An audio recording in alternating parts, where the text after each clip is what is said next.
قصة شاب مصري تزوج من جنية، والقصة دي قصة حقيقية يا جماعة. كان في شاب اسمه محمد كمال إبراهيم جمعة، وركز في الاسم الرباعي عشان في أحداث القصة هتفهم أنا ليه قلتلك اسمه رباعي. محمد كان بيعيش مع مامته لوحدهم قاعدين في البيت، وعشان هو انطوائي كان بيحب يعيش مع نفسه لوحده، وأمه اعتادت على كده وكانت دايما بتسيبه في الأوضة مستقل مع الكتب بتاعته. وهو راجع من الجامعة في يوم كان في مطرة لقى قطة فأخدها معاه، ولما سألته مامته عن القطة قال لها أنا أشفقت عليها من المطر والبرد. وعاشت معاه القطة لشهور كتيرة، وكان بيطعمها من إيده وكان بيأكلها من نفس الطبق اللي بياكل منه، وكانت دايما القطة بتنام على سرير محمد. وفجأة اختفى محمد من أوضته، ومامته قعدت تدور عليه في جميع البيت كله، وكانت كل الشواهد في اليوم ده بتقول ان هو ما خرجش ولا طلع من غرفته نهائي. وقعدت الأم على ذكرى ابنها لمدة 14 سنة، وفي يوم سمعت صوت من أوضته المهجورة اللي بقالها 14 سنة، ولما دخلت الأوضة حدثت هنا مفاجأة ما كانتش متخيلها نهائيا. بس قبل بقى ما نبدأ القصة يا ريت تنزل تشترك في القناة وتفعل زر الجرس، وبالله عليك اوعى تنسانا من اللايك عشان هو ده اللي بيخلينا نستمر معاك. ويلا بينا نخش على الحكاية.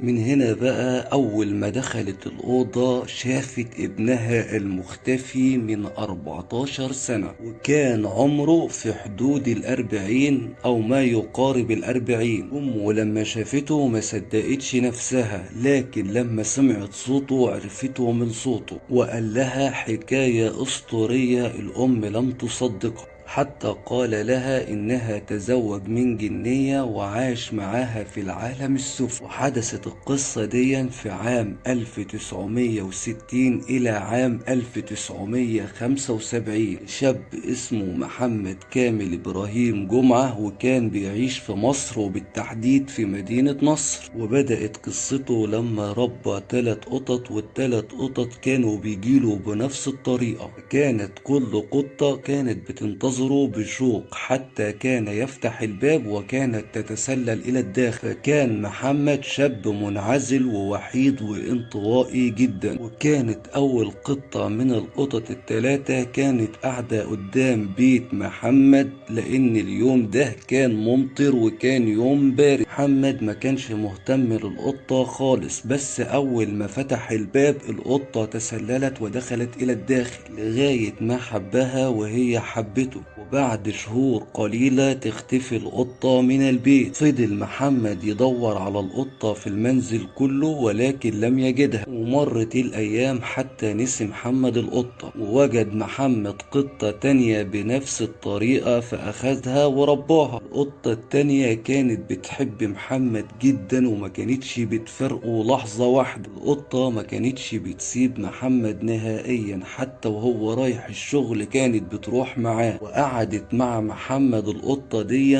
4 سنين متكاملة، وبعد ال4 سنين اختفت القطة مثلما اختفت القطة الأولى. فمحمد كان مصدوم ومذهول، كل ما بيربي قطة تختفي من منزله. وبعدها محمد وجد قطة تالتة بنفس الطريقة، فمحمد بدأ يسأل نفسه لماذا أنا بالذات، واشمعنى القطط دي بتجيلي أنا. ويكمل محمد القصة ويقول لك ان القطة التالتة دي ما شافش في جمالها خالص، وكان جمالها نادر عن القطط السابقة. نظرات القطة لمحمد كانت غريبة، وكان لما يبصلها بيحس بإحساس غريب، بيحس انه بيحبها جدا من شدة جمالها. وغنى ليها اغنية رومانسية وكلماتها كالتالي: مفيش غيرك في قلبي، محتاجك انت جنبي، بعدك ايه فاضلي،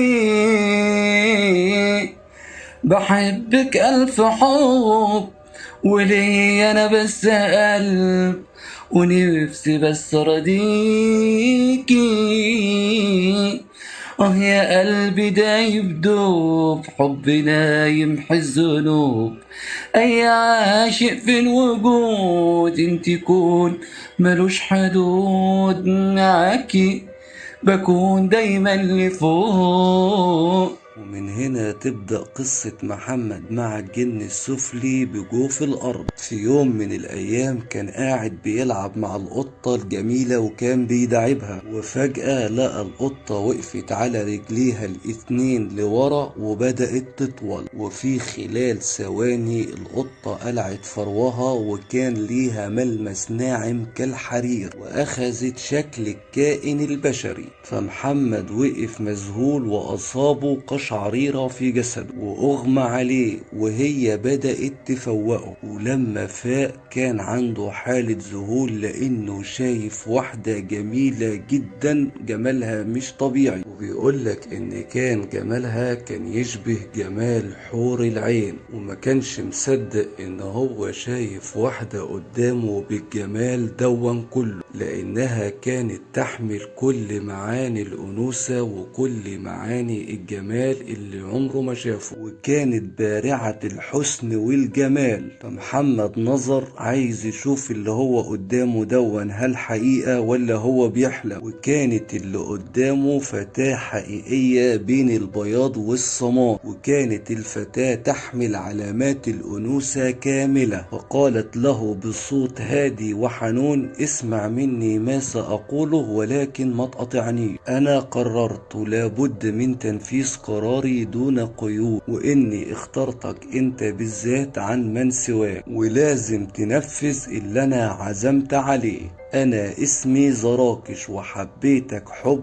لا يوصف، وقررت الزواج منه، وسأبدل اسمي بعد الزواج إلى مكاجش، وهذا الاسم لابد منه. وللأسف إن الاسم ده بيبقى مفروض عليا، لأني لازم أتخذ اسم ليا مكون من أول 4 حروف من اسم زوجي. فمحمد اسمه بالكامل محمد كامل إبراهيم جمعة، فبالتالي اختارت اسم لنفسها مكاجش على أول 4 أحرف من اسم زوجها، ولكن حرف الشين اللي في الآخر ده لتذكيري بإني جنية، وإني جنية من العالم السفلي عشان منساش أصلي. وأنا دلوقتي بعرفك إني أنا جنية من العالم الآخر، ولكني رحمانية ولست شيطانية، وإنني بنت ملك الجان في العالم السفلي بجوف الأرض، وإني وضعت 7 شروط عشان يتم الزواج بينا، ولازم توافق على الشروط دي. الشرط الأول هو أن يكون الكتمان المطلق، والشرط الثاني إنه يكون وفي ليها هي لوحدها فقط، والشرط الثالث إنه ما ينورش النور بالليل نهائيا، والشرط الرابع عدم السهر خارج المنزل مهما كانت الظروف، والشرط الخامس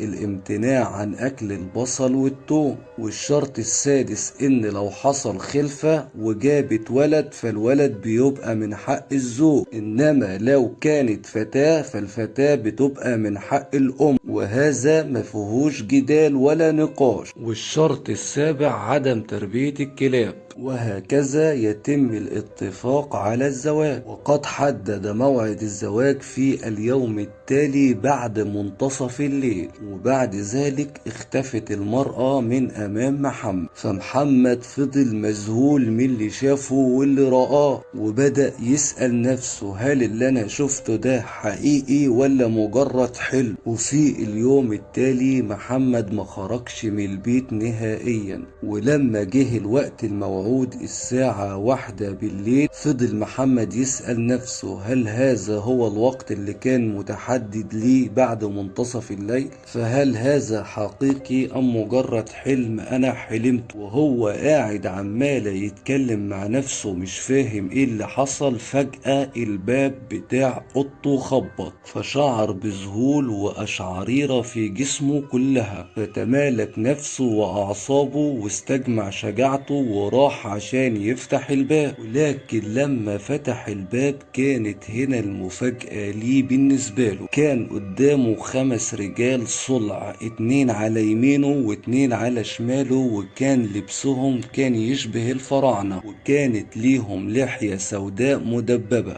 وراجل في وسطهم يرتدي عباية ذهبية لامعة وكان ذو لحية بيضاء، وكان خلفهم زراكش، فدخلوا وقفلوا الباب وراهم. ولما جلسوا في منتصف الغرفة ومحمد كان قاعد معاهم، بس كان قاعد مرعوب جدا، وقعدوا يتبادلوا الحديث بكل هدوء، فده جعل محمد يطمن ليهم، واتفقوا على الزواج. ومحمد اتفق على ان هو ينفذ الشروط ال7، وبالفعل تم الزواج ما بينهم. كانت بشهادة ال4 رجال اللي هم من العالم السفلي. ومرت الايام واتغيرت حياة محمد من ساعة ما اتجوز زراكش الجنية، فكان محمد مبسوط معاها جدا، وكان عايش حياة جميلة ورفاهية، وكانت دايما تسأله عن البنت اللي بيحبها، وكانت بتتجسد له فيها بشرط ان البنت دي تكون على قيد الحياة. ولما كان بيسألها عن حد غايب ليه او حد وحشه، فكانت بتمسح المراية وتظهر شكله على المراية بصورة متحركة. فمحمد كان مبسوط بالوضع ده جدا، فكانت بتمر حياة محمد وكأنه عايش في عصر الاساطير والعجائب. وفي يوم زراكش الجنية جت قالت لمحمد: يا محمد انا حامل، وانها هتولد بعد 3 شهور. ومرت الشهور ال3 وقالت لمحمد: لازم تكون موجود معانا في العالم السفلي، عشان ده قانون انك لازم تحضر المولود. وطلبت منه ان ما ياكلش لمدة 24 ساعة عشان يروح معاها للعالم السفلي. ونفذ محمد كل حاجة طلبتها منه، وجات اللحظة الحاسمة اللي هتاخده معاها للعالم السفلي، فطلبت منه ان هو يقوم يقف ويغمض عينه، ثم حطت ايديها على رأسه وقعدت تعزم عليه بكلام غريب. ولما فتح عينه وجد نفسه موجود في غرفة كبيرة، والبساط بتاعها لونه ازرق، وكانت زوايا الأوضة كان زاهية الألوان. وذهبت الجنية زراكش عشان يتم ولادته، بينما جلس محمد في الغرفة لوحده. وبالفعل زراكش ولدت فتاة، وقعدوا يعملوا طقوس غريبة للمولود اللي هي لسه والداه. والعجايب بقى اللي محمد شافها في العالم السفلي بجوف الأرض، يقولك شاف حاجات لا توصف تحت بجوف الأرض. يقولك إن مملكة الجن بتشبه مملكة البشر، إلى إن اللون اللي بيميز بلادهم هو اللون البرتقاني، بإن مملكة الجن عبارة عن مدن وشوارع وطرق. ولاحظ إن شوارعهم واسعة ومفيش أي وسيلة تنقلات هناك، وما كانش فيه ولا طيارات ولا قطارات ولا عربيات، ولا كان أي وسيلة مواصلات تنقلهم من مكان لمكان. بيقولك إن مفيش لا طيور ولا حيوانات ولا حشرات من ديا خالص عندهم، وإن الأشجار عندهم شكلها غريب، وجذوع الأشجار ملفوفة بشكل حلزوني، وكانت أوراق الشجر بتحمل الكثير من الألوان. أما بقى منازل العالم السفلي كانت دائرية، وكانت عبارة عن دور واحد وملهاش سقف خالص. أما بقى عن شكل سكان مدينة الجن بجوف الأرض، فما يختلفوش كثيرا عن البشر، إلا إن كان عيونهم ضيقة جدا، وكان عندهم بياض في عينيهم بشكل مستطيل، وكان بيبقى فيه لون أحمر. والذكور منهم كلهم صلع. الشعر كان بيبقى في الإناث، وكان بيبقى شعرهم كثيف جدا، وأقدامهم مفلطحة، وإيديهم غريبة الشكل. أما عن ملابس العالم السفلي فكانت النساء ترتدي مثل الساري الهندي، وأما الذكور لبسهم كان بيشبه لبس الفراعنة.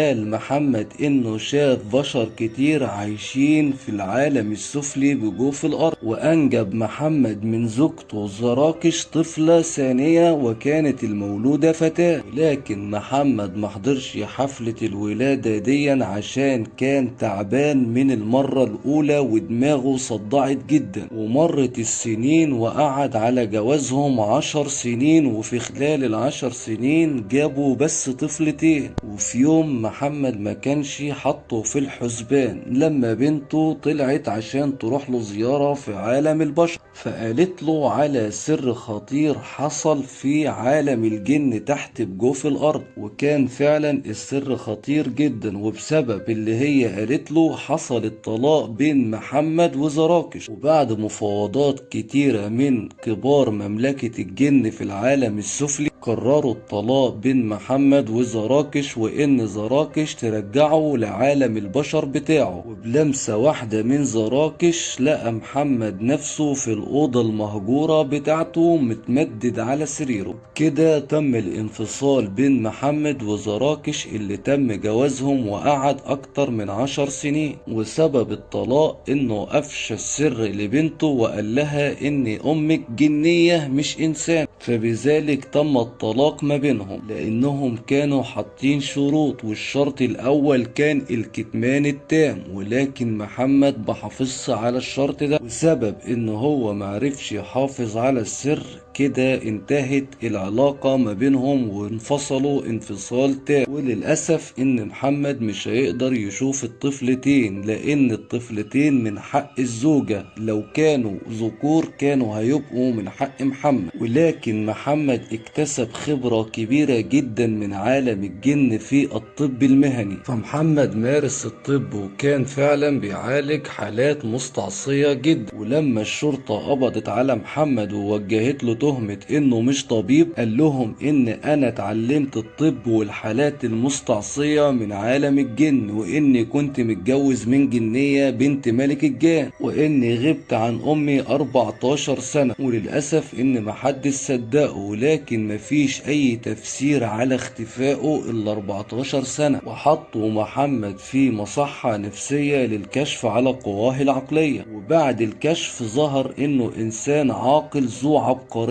فذة. وفي الاخر الحكومة سمحت له بممارسة مهنة الطب، وبدأ في علاج ناس كتير، وبالفعل شفى ناس كتير في حالات مستعصية. وبكده تكون انتهت قصة محمد اللي اتجوز جنية، ودي الأحداث اللي حصلت مع محمد بالظبط. ياريت بقى لو انت وصلت معانا لغاية هنا، لو انت لسه ما اشتركتش في القناة انزل اشترك في القناة وفعل زر الجرس، واوعى تنسانا من اللايك الجميل بتاعك. تحياتي ليكم، حكايات محمد.